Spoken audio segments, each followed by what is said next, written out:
आप लोग भी आइए और कमेंट बॉक्स में बताइए कि समाजवादी पार्टी जिंदाबाद या भारतीय जनता पार्टी जिंदाबाद। जिंदाबाद तो दोनों ही पार्टी हैं, लेकिन कौन जीतेगी, किसका झंडा ज्यादा ऊंचा रहेगा। घोषी लोगों ने मन बनाया है कि परिवार को समूल खत्म करके घोषी सभी बंधु अनुजेश प्रताप यादव को वोट कर उन्हें करहल से जिताएंगे। भीड़ भाड़ को देखकर जीत पाएंगे अनुजेश जी? माहौल पक्का है, पक्का। अभी नहीं जीते तो फिर बात ही खत्म हो गई। इससे बेटर मौका कुछ नहीं मिलेगा। सभी सम्मानित हमारे कार्यकर्ता जो भारतीय जनता पार्टी में विश्वास रखने वाले एक एक वोटर जो हमारे सामने बैठे हैं, उनको बहुत बहुत दिल से धन्यवाद देना चाहता हूँ। थोड़ी ऊंचाई बढ़ाए दे। ताकत में है।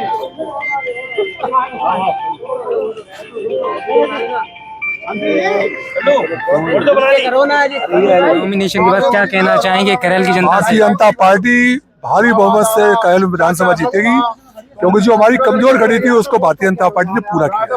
करैल की जनता से क्या कहना चाहेंगे सर? करैल की जनता इस बार भारतीय जनता पार्टी के पक्ष में निर्णय ले चुकी है। 9 सीटों पर उत्तर प्रदेश में कमल खिलेगा, भाजपा के प्रत्याशी जीतेंगे और उसी के साथ करैल का भी परिणाम भाजपा के पक्ष में मजबूती के साथ आएगा। जयवीर सिंह जी जो कैबिनेट मिनिस्टर हैं और पूर्व विधायक अशोक चौहान जी, उन्होंने साफ साफ कह दिया कि करैल की जनता इस बार मन बना चुकी है भारतीय जनता पार्टी को जिताने के लिए। आप लोगों को क्या लगता है, कमेंट बॉक्स में जरूर बताएं कि कौन जीतेगा करैल का ये उपचुनाव। इस समय ज़्यादातर बीजेपी के लोग हैं, तो हो सकता है उनके फेवर में बोल रहे हो, लेकिन आम जनता से भी हम रिव्यू जानेंगे करैल चल के कि वो क्या कहते हैं। लेकिन कमेंट बॉक्स में आप लोग बताना ना भूलें कि कौन जीत रहा है करैल विधानसभा का उपचुनाव 2024 शुरू हो गया है। समाजवादी पार्टी ने अपना प्रत्याशी क्लियर कर दिया, वहीं भारतीय जनता पार्टी ने भी अपना प्रत्याशी अनुजेश कुमार को क्लियर किया है। एक बात आपको बता दें, दोनों ही लोग रिश्ते में फूफा और भतीजे लगते हैं। दोनों परिवार के लोग आमने सामने हैं। एक तरफ समाजवादी पार्टी से खड़े हो रहे हैं तेज प्रताप सिंह, वही अनुजेश प्रताप सिंह दूसरी तरफ से निगाहें हैं करैल विधानसभा पर कौन जीतता है। जुड़े रहिए हमारे साथ। नमस्कार, स्वागत है आपका आपके अपने यूट्यूब चैनल द जनता तंत्र पर। मैं हूं आपका दोस्त, आपका होस्ट एडवोकेट अतुल। आज नामांकन सभा हो रही है, पीछे शोर मच रहा है, लोग हैं। सच बात तो ये है कि लोग आए हुए हैं और आ भी रहे हैं, भीड़ एकत्रित हो रही है। नॉमिनेशन करने सभी लोग साथ में जाएंगे। बाकी का जो लोग आए हुए हैं उनसे जानेंगे कि उन्हें कैसा लग रहा है, क्या अनुजेश प्रताप उनकी उम्मीदों पर खरे उतरेंगे, जो भरोसा उन्होंने जताया है। कि लोग जो नामांकन सभा में, पहले तो भैया ये बताइए कहाँ से आए हैं आप लोग? हम लोग औसा से आए हैं। औसा से जी, यानी करैल विधानसभा ही पड़ता है। जी जी जी। तो जैसे आज नामांकन सभा है जी, क्या लगता है, पहले तो अनुजेश यादव जी जीत पाएंगे? 1000% जीतेंगे अनुजेश यादव जी, क्योंकि उनका जो है व्यक्तिगत व्यवहार भी है, पार्टी की रीत और नीति पे जो है चुनाव लड़ा जा रहा है, इस हिसाब से जो है 101% जीतेंगे। भैया कह रहे हैं 101% जीतेंगे। वही कहा जाता है समाजवादी पार्टी का गढ़ है मैनपुरी, खास करके करैल का एरिया, क्योंकि वो सहपाई के नजदीक पड़ता है। तो ऐसे में क्या भारतीय जनता पार्टी जीत पाएगी? हर हाल में भाजपा इस बार लोक विधानसभा उपचुनाव करैल में जीतेगी। गढ़ की बात सारी खत्म हो चुकी है। ये लोग पहले कहते रहे कि मेरा रामपुर भी गढ़ है, वो भी ढहा। आजमगढ़ की बताते थे कि हमारा गढ़ है, वहां पे भी हम लोग जीते हैं।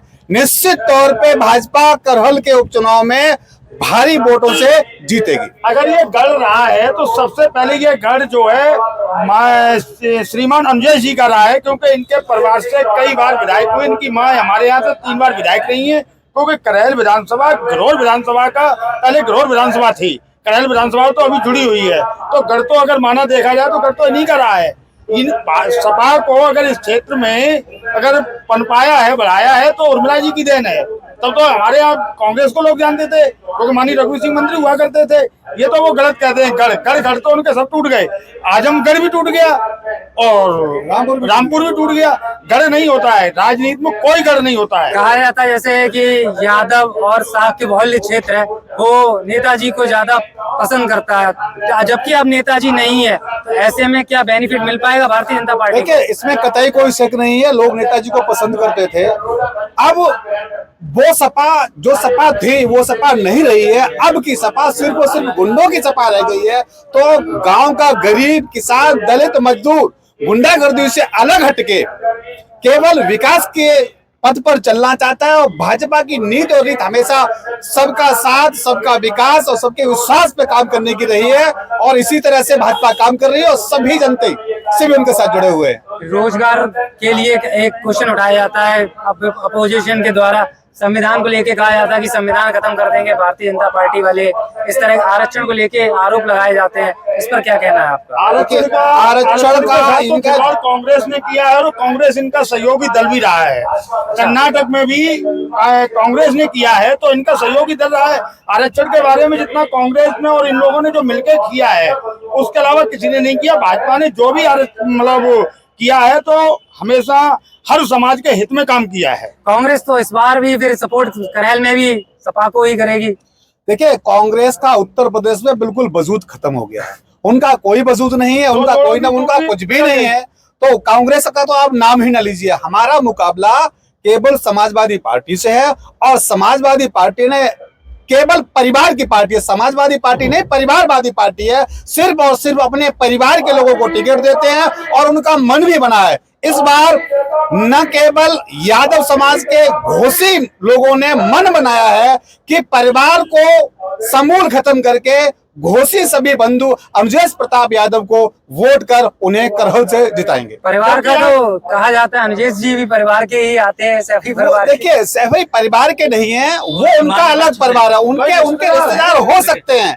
अगर सपा वाले उन्हें अपना रिश्तेदार मानते तो उनकी स्वयं की बेटी जिनके खिलाफ अविश्वास प्रस्ताव ले आए थे जिला पंचायत अध्यक्ष में, तो कोई किसी के रिश्तेदार नहीं, कोई किसी का व्यवहार नहीं, कोई किसी का संबंधी नहीं।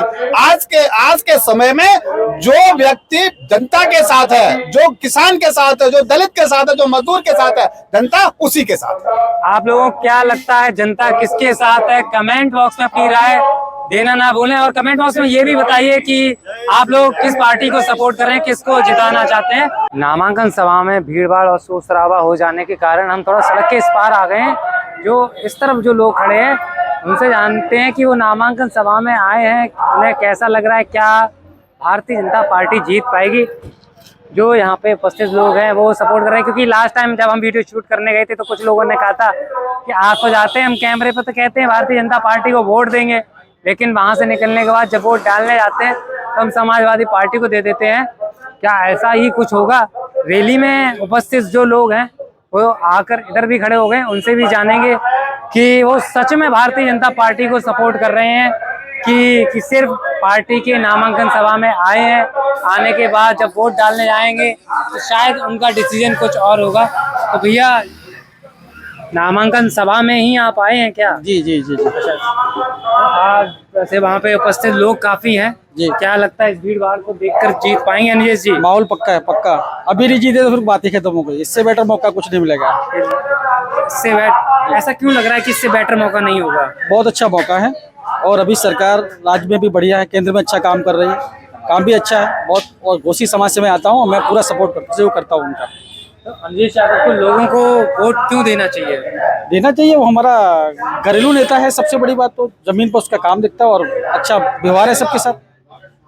जैसे अनिलेश जी के साथ जो और भी लोग आए हैं, बहुत से लास्ट टाइम जब हम वीडियो शूट करने गए थे तो लोगों ने कहा आते तो हैं रैली में, वोट के कहते हैं, लेकिन जब वोट डालने आते तो हमें नेताजी ही की आत्मा दिखाई देती है, नेताजी हमें दिखाई देते हैं। फिर हमारा वोट डाइवर्ट होकर साइकिल में चला जाता है। गुलाम नहीं है, जो काम करेगा वो वोट लेगा। और सबसे बड़ा मुद्दा जो काम किया है सुरक्षा का, वो सब समानता की है। सुरक्षा और समानता सबसे बड़ी चीज। तो दद्दू, आप अनिलेश जी को वोट क्यों देना चाहेंगे? ये हमारे क्षेत्रीय नेताजी, क्षेत्र तो आपका सैफी परिवार से भी जुड़ा हुआ है। ये ज्यादा नजदीक है और थोड़ा घरेलू संबंध भी है, जो पारिवारिक संबंध देते हैं वो भी हैं, परिवार के हैं हमारे जैसे। अब जो होता है वैसे परिवार के हैं, इसीलिए। क्या लगता है अनिलेश जी जीत पाएंगे इस बार? अब की बार जीतेंगे कन्फर्म। रैली में 101%। अच्छा, रैली में आए आप लोग इसलिए तो नहीं बोल रहे हैं? नहीं। ऐसा होता है ना कि रैली में आए, नामांकन सभा में आए, हम तो वैसे ही खड़े हो गए रैली में। अच्छा वैसे ही खड़े हो गए। नामांकन सभा की ओर चलते हैं, देखें लोग हमें कुछ बताएंगे कि नहीं बताएंगे, अपना इंट्रो देंगे कि नहीं देंगे, कि क्या कहेंगे अनिलेश जी के बारे में कि अनिलेश जी जीत पाएंगे कि नहीं, और आप लोगों को क्या लगता है अनिलेश जी जीतेंगे कि नहीं। बाकी का सड़क पर चारों तरफ गाड़ियां बहुत खड़ी हुई हैं, भीड़ भाड़ है, लोग आ रहे हैं। आप लोग भी आइए और कमेंट बॉक्स में बताइए कि समाजवादी पार्टी जिंदाबाद या भारतीय जनता पार्टी जिंदाबाद। जिंदाबाद तो दोनों ही पार्टी हैं, लेकिन कौन जीतेगी, किसका झंडा ज्यादा ऊंचा रहेगा, उपचुनाव है, कौन बाजी मारेगा।